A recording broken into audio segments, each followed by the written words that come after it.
My name is Dr. Tabdees Malik. I'm from Jinnah University from Women, and I have conducted this research in University of Karachi. The topic of my presentation today is genotypic identification of ampicillin C resistant gene among drug-resistant Klebsiella isolates.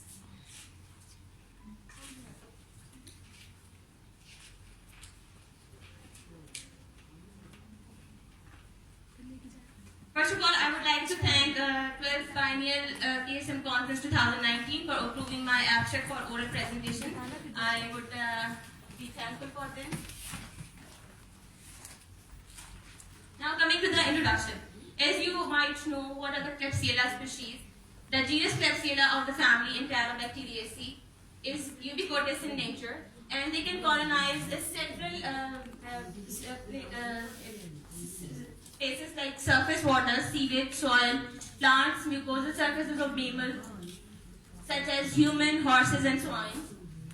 It has gained considerable importance in clinical settings due to its involvement in severe infections including pneumonia, bronchopneumonia, bronchitis, community-acquired meningitis, and community-acquired nosocomial urinary tract infections and other severe infections.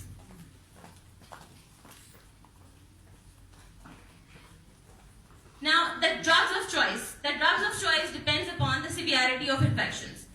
Like, we can prescribe third-generation cephalosporin, including cefotaxime, ceftazidime, and carbapenems, imipenem, meropenem, aminoglycosides. And if there is carbapenem allergy, we can prescribe quinolones. Now, the drug resistance. Why it is causing the drug resistance? Klebsiella species have become extensively stable and resistant against antimicrobial drugs due to their enzymatic activity. They are strongly enzymatic producers. These enzymes like beta-lactamases, extended spectrum beta-lactamases, ampicillin C beta-lactamases, and carbapenemases. And they can confer resistance in several broad spectrum drugs like cephalosporins, extended spectrum cephalosporins, and carbapenems.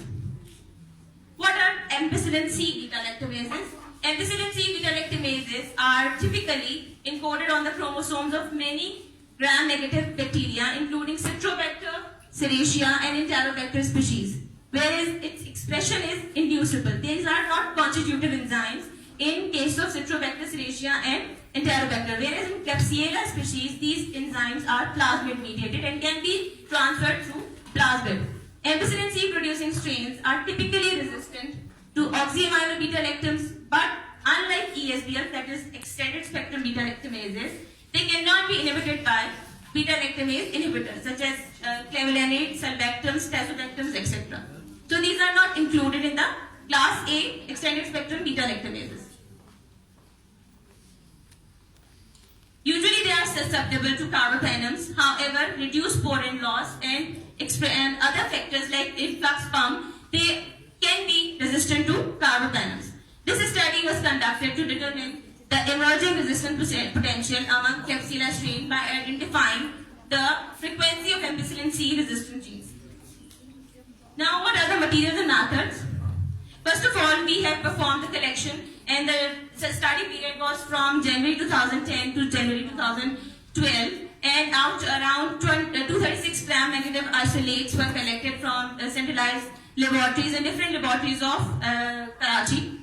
And then we identified the strains, Klebsiella species, on the basis of standard microbiological techniques. After that, we performed phenotypic screening, and the susceptibility testing was performed by Kippi-Bordis diffusion method.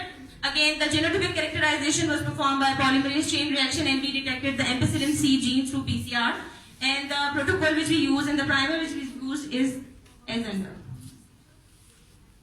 Now coming to the results. The two species which were identified among Klebsiella species were Klebsiella pneumoniae. Out of 125 isolates, 89 isolates were Klebsiella pneumoniae positive. And the next species which we identified was Klebsiella oxytoca, whereas Klebsiella ozeni and Klebsiella rhinoscabrus, there were none isolates were detected.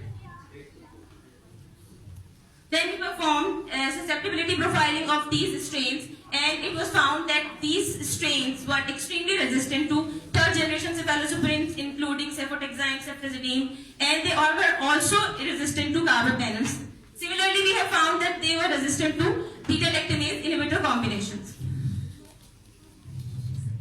This is the susceptibility profiling of Klebsiella oxytoca, the other species of Klebsiella. Now, the prevalence of ampicillin C gene, which we detected through PCR or polymerase chain reaction, it was found out that out of 125 species, out of 125 isolates, 23 were detected as ampicillin C positive. And out of 36 identified Klebsiella oxytoca strains, 10 were carrying ampicillin C resistant gene, whereas 13 were isolates of Klebsiella pneumonia. Out of 89 were found to be ampicillin C positive. In our study, we detected 18 Klebsiella strains capable of producing ampicillin C beta-lactamases.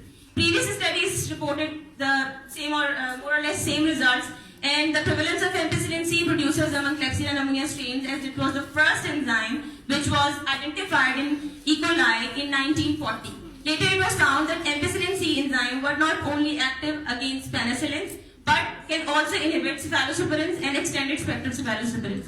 They were not categorized in the class of ESBRs because they can also show resistance against clavulanic acid, tazobactam and sulbactam. The prevalence of ampicillin C producing Enterobacteriaceae varies widely, and its prevalence was 1 to 8.5% in the United States, 2 to 10% in Asian countries, 2.6% in Netherlands, and 0.25% in northern part of Switzerland. Similarly, a Swiss study demonstrated a high prevalence of ampicillin C in patients, like 12.5% was reported, and the most prevalent ampicillin C beta-lactamase reported was CMY2, which we use in our study as well. In Ireland, out of 500 clinical isolates, 32 were selected for further testing due to the increased resistance against oxyaminocephalosporins. Ampicillin C was detected in 19 isolates of Klebsiella pneumoniae in Ireland study.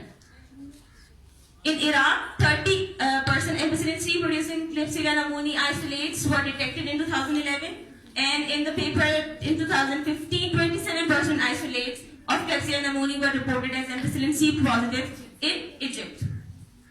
And another study of Iran, 15% isolates of Klebsiella pneumoniae were reported as ampicillin C positive.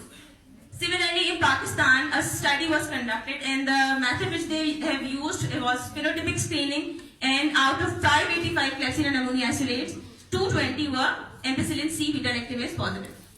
So we can conclude here that ampicillin C enzymes are evolving to hydrolyze broad spectrum cephalosporins more effectively and frequently. Techniques to identify ampicillin C beta-lactamases are available, but are not yet so much used in the clinical laboratories, which probably now underestimates this resistant mechanism. Carbapenems can usually be used to treat infections due to ampicillin C producing bacteria, but carbapenem resistance can arise in some organisms by mutations, sporal loss, or flux pump activation. Before prescribing any empirical treatment, it is important to evaluate the antibiotic susceptibility and bacterial spectrum for implementing strict antibiotic control policies. So we could suggest that this study will provide you a statistical data for the multiple drug resistance in Klebsiella strains against ampicillin C producing strains. These are the references.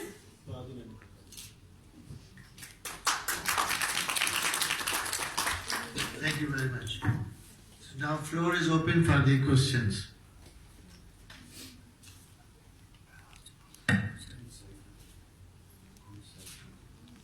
No questions? So could we move to next speaker?